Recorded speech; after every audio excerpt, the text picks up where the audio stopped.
At my sister's engagement party, she grabbed the mic, grinning.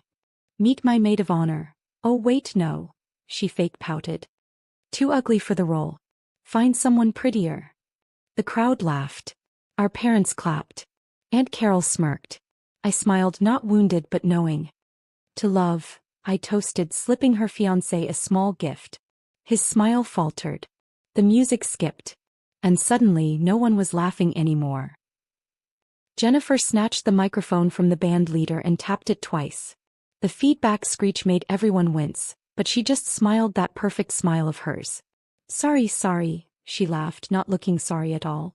But I simply have to share something with all of you beautiful people. I was standing near the dessert table trying to blend into the background like I always did at these family events. The chocolate fountain gurgled next to me, and I watched wealthy guests in designer clothes sip champagne and make small talk about vacation homes and stock portfolios. As you all know, Jennifer continued, her voice carrying across the ballroom, choosing a maid of honor is such an important decision.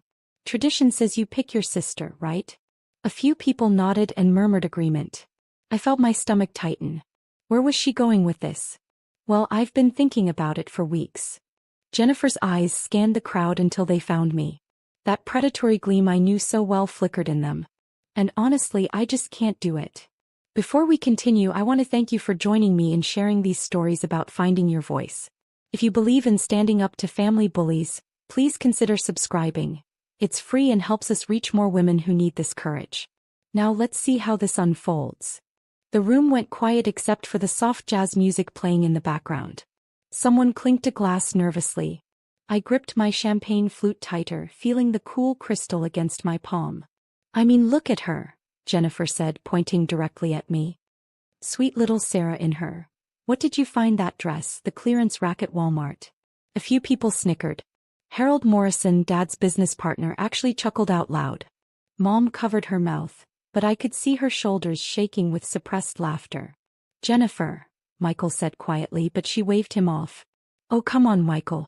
She knows I'm just playing around. Don't you, sis? Jennifer's voice dripped with fake affection. The thing is, everyone, I need someone who can actually look good in photos.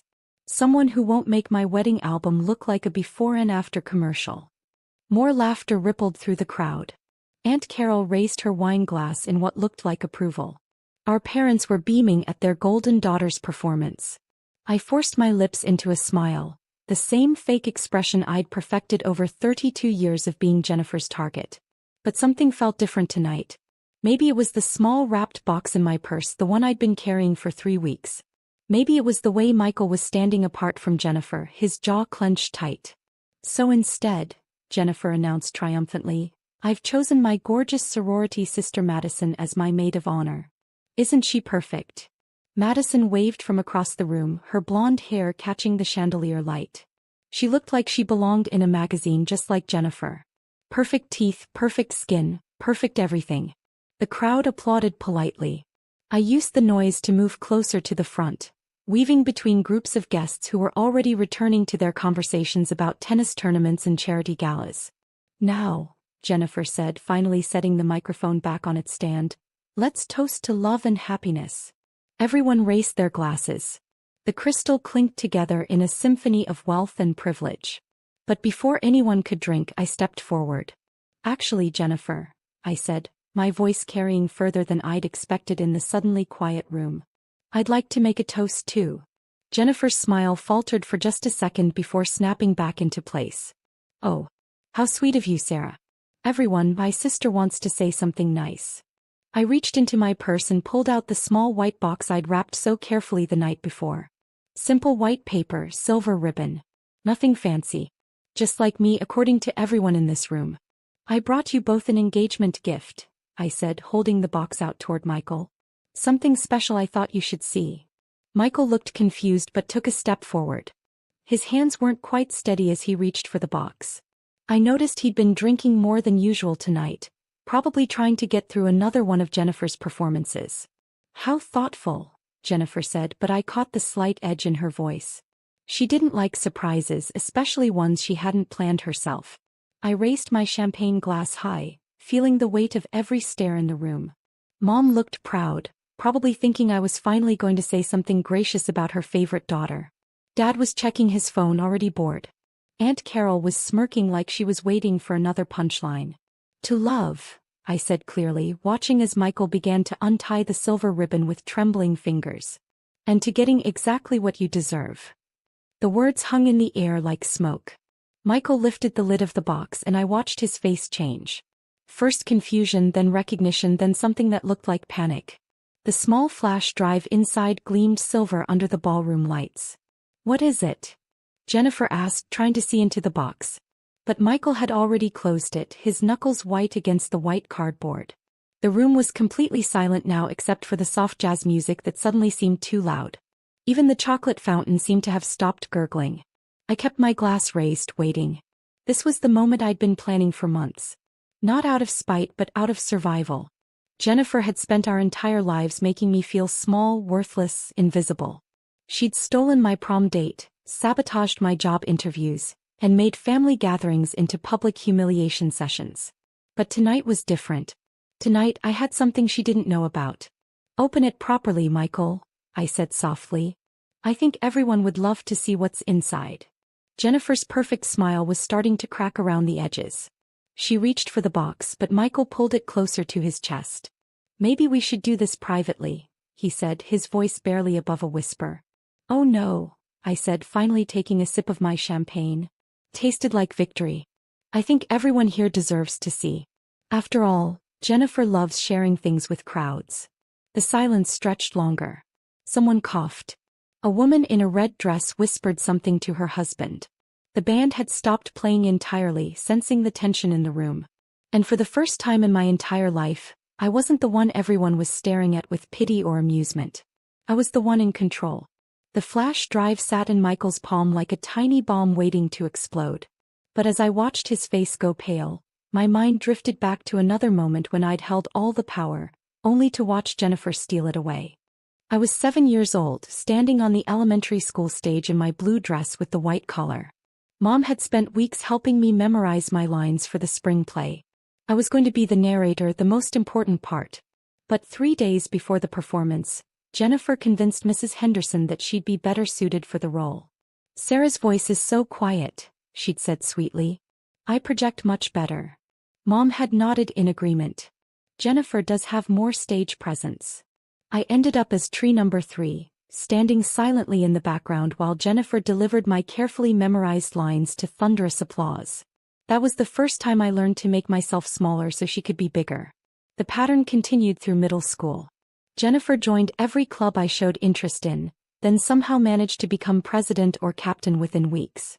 When I tried out for the debate team, she convinced the coach that having 2 sisters might create family drama that would hurt the team's focus.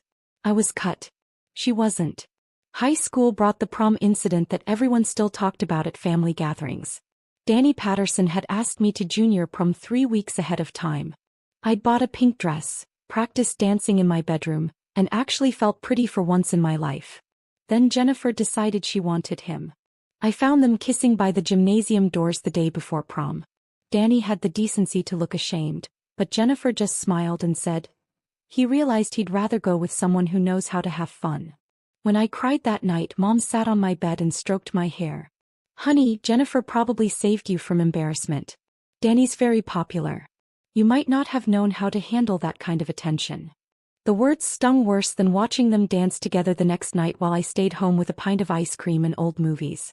College was supposed to be my fresh start. State University, 3 hours away from Jennifer's private liberal arts school. For 2 glorious years I had my own friends, my own identity, my own small successes. I joined the campus literary magazine and even had a short story published. For the first time, people knew me as Sarah the writer, not Jennifer's awkward sister. But senior year, Jennifer transferred to my school. I want to be closer to family, she told our parents. What she really wanted was to make sure I didn't outshine her, even from a distance.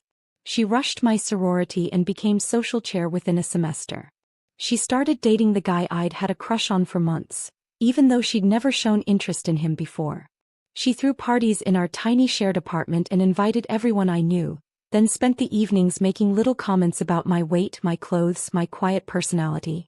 Sarah's such a homebody, she'd tell my friends. She'd rather read than have actual adventures. After graduation, I thought distance would finally give me peace. I moved across the state, found a job at the Millbrook Public Library, and created a life that had nothing to do with Jennifer. My tiny apartment above the bakery wasn't glamorous, but it was mine. I had my books, my garden, my elderly neighbor Mrs. Chin, who taught me to make dumplings on Sunday afternoons. For 3 years I was just Sarah. Not Jennifer's sister, not the disappointment, not the cautionary tale. The children who came for story time knew me as Miss Sarah, who did all the funny voices. The teenagers working on research papers trusted me to help them find exactly what they needed. The book club ladies invited me to their monthly wine and cheese gatherings. Then Jennifer decided to visit. She showed up on a Tuesday afternoon in her red BMW, wearing a designer suit that probably cost more than my monthly salary. The library went quiet when she walked in, her heels clicking against the hardwood floors like a countdown timer. "So this is where you work," she said, loud enough for everyone to hear. How quaint. Mrs. Patterson, who'd been checking out romance novels for 15 years, looked embarrassed. The teenage boy researching colleges suddenly seemed fascinated by his shoelaces. "It's nice that you found something so fitting," Jennifer continued, running her manicured finger along the dusty spine of an old encyclopedia. "I mean, you always were more comfortable hiding in corners with books than actually living life." She stayed for an hour, chatting with patrons about her exciting job in marketing, her downtown apartment, her active social life. By the time she left, I felt invisible again. The confident woman I'd become over 3 years had shrunk back into the shadow Jennifer cast wherever she went. The visits became regular after that. Always unannounced, always disruptive. She'd comment on my unchanged hairstyle, my practical shoes, my adorable little life, with air quotes that made it sound like a consolation prize. When she started dating Michael Thompson, the visits increased. She needed an audience for her happiness, and I was convenient. She described their expensive dates, their weekend trips, the jewelry he bought her. She'd show me photos on her phone and wait for me to compliment her luck. "He's taking me to Paris next month," she announced during one visit. "His family has connections there. It's so nice to finally be with someone who can appreciate quality." The implication was clear. I would never be worthy of such treatment. The engagement announcement came via group text to the entire family. No personal call, no private conversation. Just a photo of her ring with the caption, "He finally did it. Planning the wedding of the century." I stared at that text for 20 minutes, sitting in my quiet apartment with a cup of tea going cold in my hands. I wasn't surprised she hadn't called me first. I wasn't even surprised when she didn't ask me to be her maid of honor. What surprised me was the follow-up text that came 3 days later. "You can help with decorations if you want. You're good with boring organizing stuff." That message sat in my phone like a splinter. Not the words themselves, but the casual dismissal they represented. 32 years of being treated like the consolation prize, the afterthought, the sister who was useful for manual labor but not worthy of standing beside her on the most important day of her life. I read that text over and over until the words burned themselves into my memory. And somewhere in that reading, something shifted inside me. For the first time in my life, I stopped trying to shrink myself small enough to fit in Jennifer's shadow. Instead, I started planning. Planning turned out to be harder than I'd expected. I spent weeks sitting in my apartment staring at that text message, trying to figure out how to finally stand up for myself. The answer came from the most unexpected place. Mom called on a Thursday evening in March, her voice frantic. "Sarah, honey, I need your help. I'm trying to upload all these family photos to the cloud for Jennifer's engagement slideshow, but this computer is being impossible." I drove over the next morning, finding Mom surrounded by scattered photo albums and a laptop screen full of error messages. She'd been trying to digitize 30 years of family pictures, but technology had never been her strong suit. "I promised Jennifer I'd have everything ready by tonight," Mom said, wringing her hands. "She wants to show Michael all our family memories." I settled at the kitchen table and started working through the uploads. Baby photos, Christmas mornings, birthday parties. Jennifer smiling in every single one, me usually standing slightly behind her or cut off at the edge. Even in our family history, I was an afterthought. The computer was ancient and slow. Each photo took forever to upload and the internet kept cutting out. I was 3 hours in when a notification popped up in the corner of the screen. Jennifer Thompson, can't wait to see you tonight. I stared at the message. Jennifer Thompson. She'd already changed her last name in her social media accounts, even though they weren't married yet. The message wasn't from a family group chat or anything I recognized. Mom, whose cloud account is this? I asked. Oh, Jennifer set it up for me, she said from the kitchen where she was making sandwiches. She said it would be easier if we all used the same family account. Something about sharing being caring. Another message popped up, this one longer. Michael's working late again. Perfect timing. Bring the champagne you mentioned. My stomach dropped. The sender was listed as Aiden Matthews. I glanced toward the kitchen. Mom was humming while she cut crusts off sandwiches, completely oblivious. My finger hovered over the notification. I shouldn't click it. It was none of my business. But Jennifer had made everything about my life her business for 32 years. I clicked. The message thread opened and my breath caught in my throat. Months of conversations stretched down the screen. Flirtatious texts, photos I definitely shouldn't be seeing, and plans for secret meetings. Getting married in 3 months, Jennifer had written just last week. Then the real fun begins. You sure you can go through with it? Aiden had replied. Are you kidding? Do you know how much money his family has? 2 years of marriage, then a messy divorce. I'll get half of everything. We'll be set for life. I sat frozen, reading message after message. They'd been planning this for months. Jennifer was marrying Michael for his money, planning to divorce him as soon as she could claim a significant settlement, and then running off with Aiden. Sarah, how's it going in there? Mom called. Fine, I managed, my voice barely steady. Just a few more minutes. I scrolled further back, finding messages that made my skin crawl. Jennifer complaining about having to play the loving fiancé, when all she wanted was access to the Thompson family fortune. Aiden encouraging her to milk it for all it's worth. But the worst part came near the bottom of a conversation from 2 weeks ago. Had to visit my boring sister today, Jennifer had written. She's still working at that pathetic library, living in her sad little apartment. Honestly, Aiden, sometimes I feel bad for her. She's so naive, she actually thinks I care about family bonding time. Poor thing, Aiden had replied. Good thing she's too stupid to figure out what's really going on. Right? Sarah's always been slow on the uptake. She still thinks I'm the golden child who can do no wrong. It's actually hilarious how easily I can manipulate her into helping with wedding stuff. Free labor. The messages went on, detailing how Jennifer had been using me as unpaid help while laughing about my stupidity behind my back. How she'd deliberately chosen Madison as her maid of honor to hurt me, knowing I'd expected to be asked. How she told Aiden all about my failed relationships and lack of social life for their entertainment. Sometimes I wonder what would have happened if our parents had actually paid attention to her instead of me, Jennifer had written. But then I remember how boring she is. At least my success makes the family look good. My hands were shaking as I scrolled through months of evidence. Screenshots wouldn't be enough. I needed something more substantial. I found the video folder by accident, clicking the wrong icon while trying to close the messages. Jennifer's face filled the screen, clearly intoxicated, sitting in what looked like a hotel room. Aiden, you're recording me, she laughed, throwing a pillow at the camera. Stop it. Come on, tell me the truth. Aiden's voice came from behind the camera. Are you really going to go through with marrying this guy? Of course I am, Jennifer giggled. Do you know how much his family's construction company is worth? Plus his trust fund kicks in when he turns 35. That's next year, baby. She took a long sip from what looked like a wine glass. 2 years of playing house, then boom. Divorce settlement. We'll be rich and I'll never have to see Michael or his boring family again. What about your sister? Aiden asked. Won't she be suspicious? Jennifer burst out laughing. Sarah? Are you serious? She's so desperate for my approval she'll believe anything I tell her.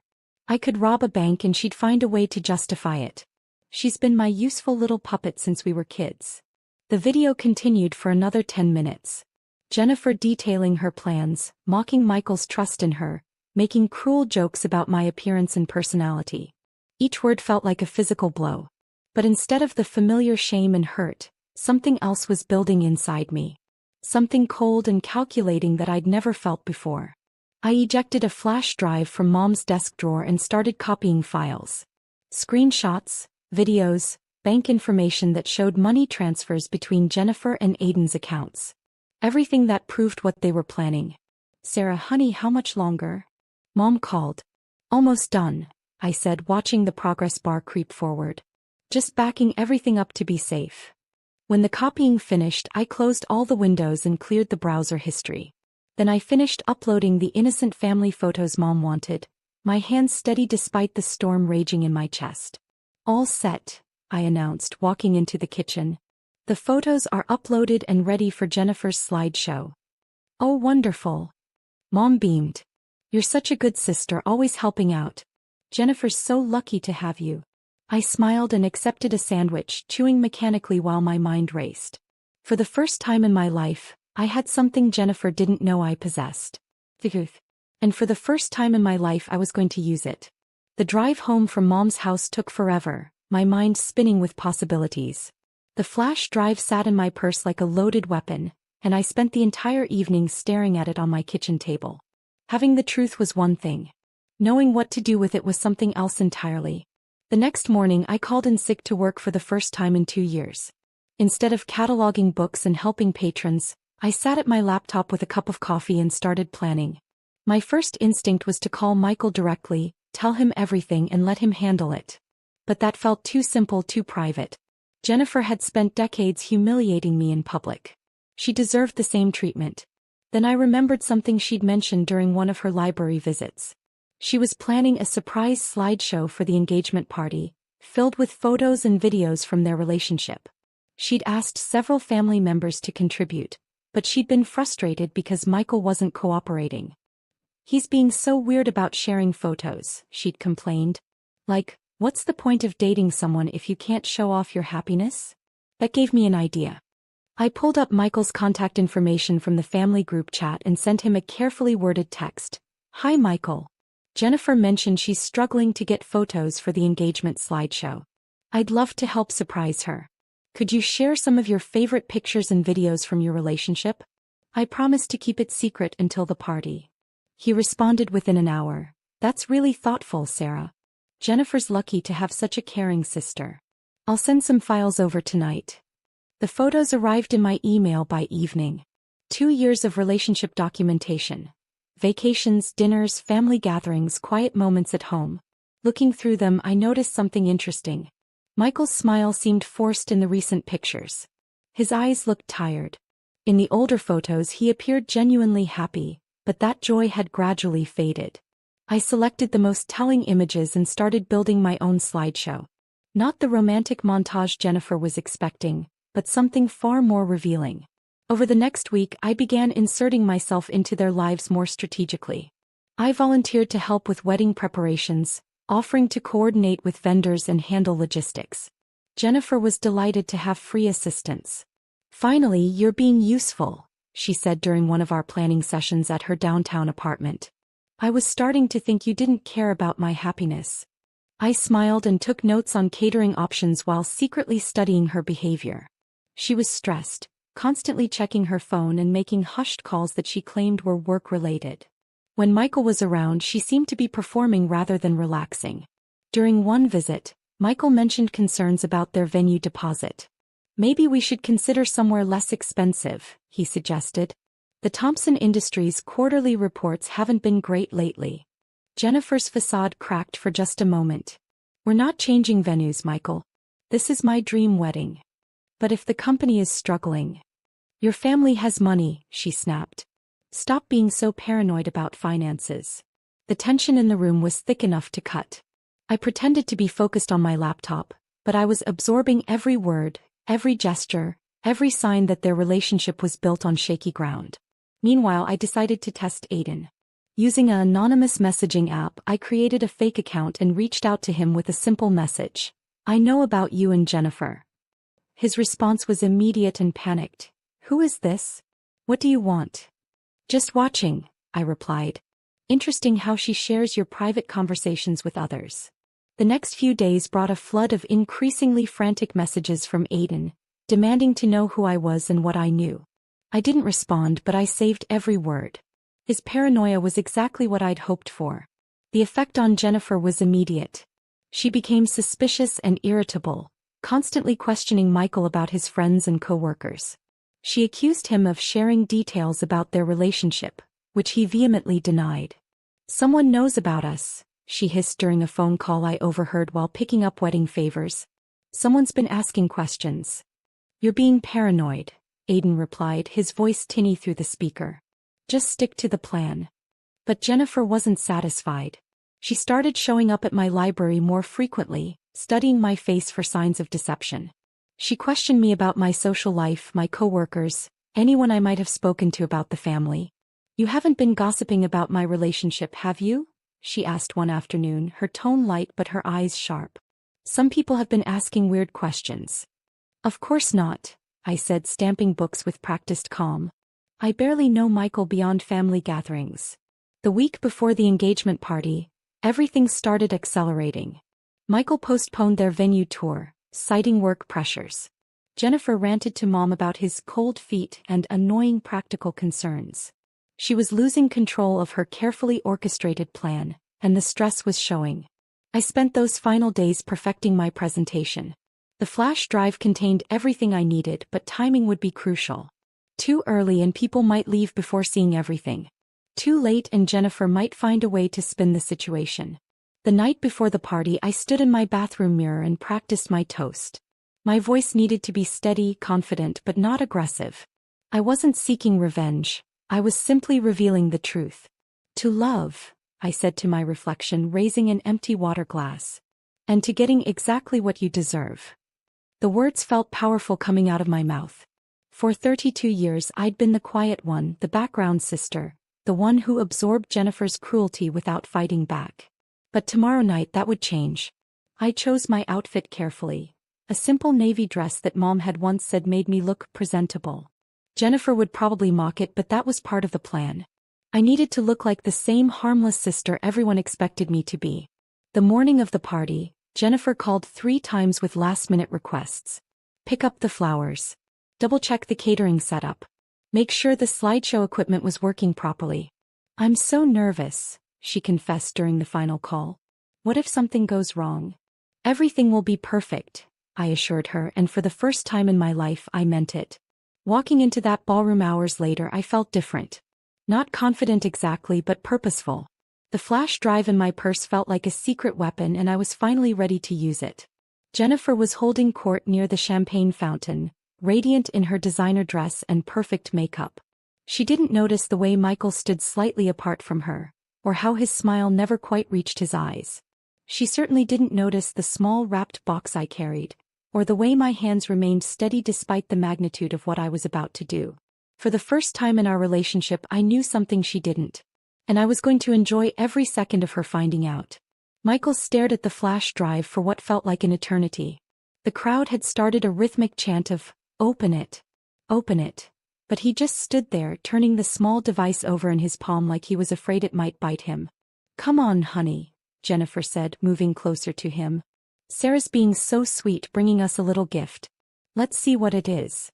She reached for the flash drive, but Michael pulled his hand away. Something in his expression had changed. The polite mask he'd been wearing all evening was starting to slip. "Michael." Jennifer's voice carried a note of uncertainty I'd never heard before. "What's wrong?" He looked across the room at me, and I saw recognition dawning in his eyes. Not of what was on the drive yet, but of the fact that this moment was significant. That I wasn't just the quiet sister making a harmless gesture. "There's a projector set up for your slideshow," I said helpfully, gesturing toward the large screen at the front of the ballroom. "Might be easier for everyone to see." The crowd murmured agreement. Someone called out, "Put it on the big screen." A few people clapped excitedly, thinking they were about to see romantic photos or a sweet engagement video. Michael's hands were shaking now, but he walked slowly toward the projector. Jennifer followed, her heels clicking nervously against the marble floor. The crowd gathered closer, wine glasses in hand, expecting entertainment. "This is silly," Jennifer laughed, but the sound was strained. "Sarah, what could you possibly have that we'd want to share with everyone?" I raised my champagne glass again, watching as Michael inserted the flash drive into the projector with trembling fingers.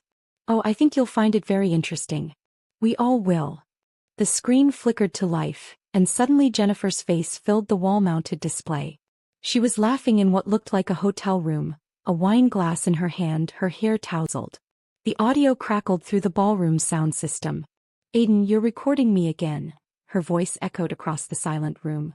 "I told you to stop." The crowd went completely still. Jennifer's face on the screen was radiantly happy, glowing with an intimacy that everyone in the room could recognize. But the Jennifer standing next to the projector had gone white as her engagement dress. "Turn it off," she whispered, but her voice was drowned out by the audio continuing to play. "Tell me the truth." Aiden's voice came through the speakers. "Are you really going to marry this boring guy?" Jennifer burst into laughter on screen. "Of course I am. Do you know how much his family is worth? Michael's so naive, he actually thinks I love him." The room erupted in gasps and murmurs. Glasses clinked as people set them down hard on tables. Someone near the back said, "Oh my God." Mom's hand flew to her mouth. But the video wasn't finished. "The best part," Jennifer continued on screen, taking another sip of wine, "is that once I marry him, I'll divorce him and take half of everything. His father's construction company will practically be mine. 2 years of playing house and then I'll be set for life." Michael stumbled backward, his face cycling through confusion, hurt, and growing rage. His father, who'd been standing near the bar, pushed through the crowd with murder in his eyes. "That prenup you signed," Mr. Thompson's voice boomed across the ballroom, "is officially void. Fraud nullifies everything, Jennifer." But the flash drive had more to offer. The screen switched to a new video, this one showing Jennifer and Aiden in what was clearly an intimate situation. The timestamp showed it was from the same week Michael had proposed. "Turn it off," Jennifer shrieked, lunging for the projector. But Michael caught her arm, his grip firm enough to stop her. "No," he said, his voice deadly quiet. "I think we should all see what my fiancé has been up to." The crowd was transfixed. Aunt Carol was recording everything on her phone. Dad looked like he wanted to disappear into the floor. The catering staff had stopped serving and were openly staring at the disaster unfolding. The video continued, showing Jennifer bragging about manipulating Michael, mocking his trust, and detailing her plans to take his money and run. Each revelation hit the crowd like a physical blow. "This is fake," Jennifer screamed, her voice cracking with desperation. "Sarah doctored these videos.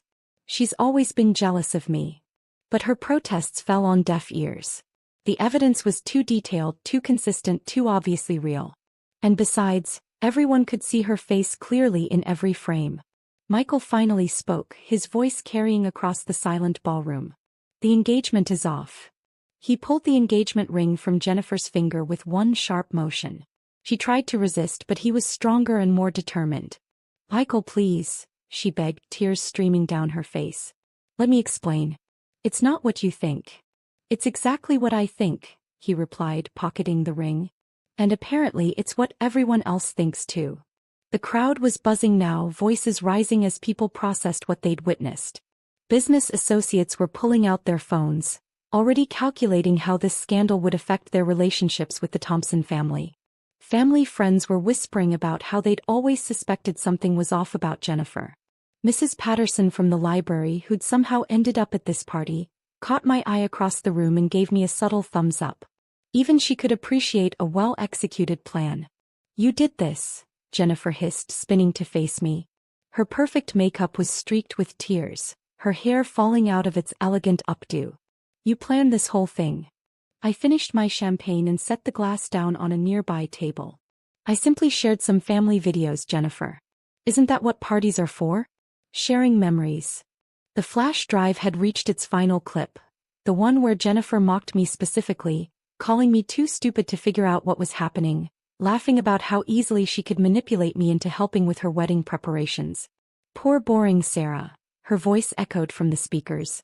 "She actually thinks I care about having her as my maid of honor.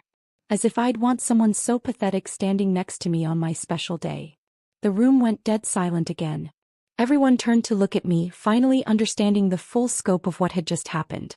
I straightened my simple navy dress and smiled, not the fake, pained smile I'd worn for 32 years, but something genuine and satisfied. "Well," I said, my voice carrying clearly across the stunned ballroom, "I suppose that answers the question about family loyalty. Jennifer opened her mouth to speak, but no words came out. For the first time in her life, she had absolutely nothing to say. The music had stopped. The projector screen went dark. And in the silence that followed, I finally heard something I'd been waiting my entire life to experience. The sound of Jennifer's perfect world crashing down around her. The silence stretched for 10 heartbeats before Jennifer's composure completely shattered. She lunged toward me, her manicured nails extended like claws, desperation replacing the polished perfection she'd worn all evening. "You destroyed everything," she screamed, grabbing for my arm. Her nails dug into my skin, but I didn't flinch. I'd endured worse from her over the years, just never in front of an audience. I gently pulled my arm free and smoothed down my navy dress, the same one she'd called clearance rack special just hours ago. "I didn't destroy anything, Jennifer. I simply let people see what was already there." "The cloud backup," I continued, my voice calm and steady. "Amazing how technology works these days. Everything gets saved automatically. Even the things we'd rather keep hidden." Her face crumpled as the full weight of her situation hit her. The guests around us were no longer pretending to look away. Phones were pointed in our direction, recording every moment of her breakdown. By tomorrow morning, this would be all over social media. Michael was already halfway to the exit, his parents flanking him like bodyguards. Mr. Thompson stopped only long enough to speak to someone who looked like a lawyer, their heads bent together in urgent conversation. "Michael, wait." Jennifer called after him, her voice breaking. But he didn't turn around. The ballroom doors closed behind the Thompson family with a definitive thud that echoed across the marble floor. That's when the real chaos began. The wedding planner appeared at Jennifer's elbow, her clipboard clutched tight against her chest. "Miss Henderson, we need to discuss the cancellation policies. The vendors are asking about their deposits." "Deposits?" Jennifer's voice climbed an octave. "What deposits?" "The florist alone is owed $12,000, the planner continued grimly. "The caterer, the band, the photographer, they all require payment whether the wedding proceeds or not." I watched the color drain from Jennifer's face as she realized the financial implications. She'd been counting on Michael's money to cover everything. Without him, she was looking at crushing debt from a wedding that would never happen. "But Michael signed the contracts," she stammered. "His father's company guaranteed payment." The wedding planner shook her head. "Actually, miss, you signed as the primary contact. The financial responsibility falls to you." Across the room, Madison, the gorgeous sorority sister who was supposed to be maid of honor, was quietly gathering her things. When Jennifer spotted her heading for the door, she called out desperately. "Madison, where are you going? You're my best friend." Madison paused, her perfect blonde hair catching the chandelier light. "Jennifer, I can't be associated with this. My reputation." "Your reputation?" Jennifer's laugh was hysterical now. "What about mine?" "What reputation?" Madison asked coldly. "After tonight, you don't have one." And with that, she was gone, leaving Jennifer standing alone in the center of the ballroom while guests filed past her toward the exits. Our parents finally approached, Dad's face grim and Mom wringing her hands. I braced myself for the lecture about family loyalty, about how I should have handled this privately. Instead, Dad looked at Jennifer with something I'd never seen before: disappointment. "How could you do this to that boy?" he asked quietly. "His family trusted you." "Daddy, please," Jennifer sobbed. "Sarah set me up. She planned this whole thing to hurt me." But Mom was studying me with new eyes, as if seeing me clearly for the first time. "Sarah, did you know about the affair?" "I found evidence," I said simply. "I thought Michael deserved to know before he made the biggest mistake of his life." Dad nodded slowly. "You did the right thing." Jennifer stared at him in shock. "The right thing?" "She humiliated me in front of everyone." "You humiliated yourself," Mom said softly. "We saw the videos, honey. That was you choosing to betray Michael. Sarah just chose to let the truth come out." Aunt Carol approached with her wine glass still in hand, a satisfied smirk playing at her lips. "Well, that was certainly entertaining. Best party I've been to in years." "This isn't funny," Jennifer snapped. "Oh, but it is," Carol replied. "Karma has such a delicious sense of timing." The catering staff was already cleaning up, stacking chairs and collecting abandoned champagne glasses. The band packed their instruments while the photographer deleted photos from her camera. Within an hour, all evidence of Jennifer's engagement party would be gone except for the videos now circulating on social media. Jennifer turned to me one last time, her makeup streaked and her hair falling out of its elaborate style. "How long have you been planning this?" "Since you sent me that text about decorations," I admitted. "The moment you made it clear I was only good enough to be your unpaid help. I was trying to include you." I shook my head. "You were trying to use me. There's a difference." She opened her mouth to argue, then seemed to realize how hollow any protest would sound.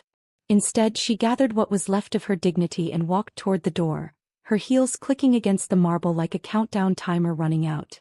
At the threshold, she paused and looked back at me. "This isn't over, Sarah." "Yes," I said quietly, "it is." After she left, I stood alone in the gradually emptying ballroom. The chandelier still sparkled overhead, the flowers still looked beautiful on their tables, and the chocolate fountain still bubbled cheerfully. It had been a perfect party, just not the kind Jennifer had planned. Mrs. Chun from my neighborhood appeared beside me, having somehow witnessed the entire spectacle. "Sarah, dear, that was quite something." "I hope it wasn't too awful," I said. She patted my arm gently. "Sometimes the truth needs help finding its way into the light. You just gave it a little push." As I walked to my car, I pulled out my phone and found 17 missed messages. Friends from work, neighbors, even distant cousins who'd somehow already heard about the evening's events. But I turned the phone off without reading them. Tomorrow there would be consequences. Jennifer would probably try to spin this as my fault, paint herself as the victim of a jealous sister's scheme. There might be family drama, awkward conversations, and relationships that would need rebuilding. But tonight, driving home through the quiet streets to my small apartment above the bakery, I felt something I hadn't experienced in 32 years. Peace. I'd spent my entire life making myself smaller so Jennifer could be bigger. Tonight I'd finally stood up to my full height. And it turned out I was tall enough to cast my own shadow. The navy dress that Jennifer had mocked hung perfectly on my frame. My reflection in the rearview mirror showed clear eyes and a genuine smile. For the first time in my life, I looked exactly like who I was supposed to be. If this story of perfect justice had you holding your breath, hit that like button right now. My favorite part was when Sarah calmly handed Michael that little white box, knowing exactly what would happen next. What was your favorite moment? Drop it in the comments below. Don't miss more empowering stories like this. Subscribe and hit that notification bell so you never miss an upload.